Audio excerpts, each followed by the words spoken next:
Keceriaan Jumat pagi di SD Negeri 45 Kota Lubuk Linggau.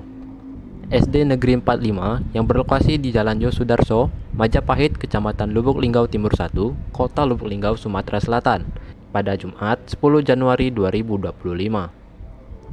Seluruh siswa, guru, dan staf sekolah berkumpul untuk melaksanakan kegiatan senam, yakni Senam Anak Indonesia Hebat.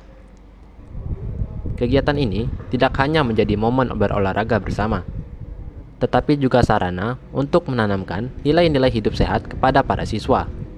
Wiwik, guru olahraga SD Negeri 45, menjelaskan mengenai senam anak sehat. Program pemerintah mengenai senam anak sehat sudah berjalan Senin kemarin, ungkapnya. Bagi siswa yang pemalu, senam dapat menjadi sarana untuk keluar dari zona nyaman dan mencoba hal-hal baru. Dengan berlatih secara teratur, mereka merasa lebih percaya diri untuk tampil di depan orang lain. Tidak sedikit siswa yang pemalu ketika mereka melakukan senam terlihat lebih ceria dan bahagia dan belajar berinteraksi dengan teman sebayanya. Mereka sangat senang sekali. Biasanya jam pertama langsung belajar, tetapi sekarang dengan adanya program senam anak sehat, mereka dilatih fisik dulu dengan olahraga. Jadi, anak-anak terlihat lebih senang, semangat, dan bugar, tutupnya. Cika Silampari TV melaporkan.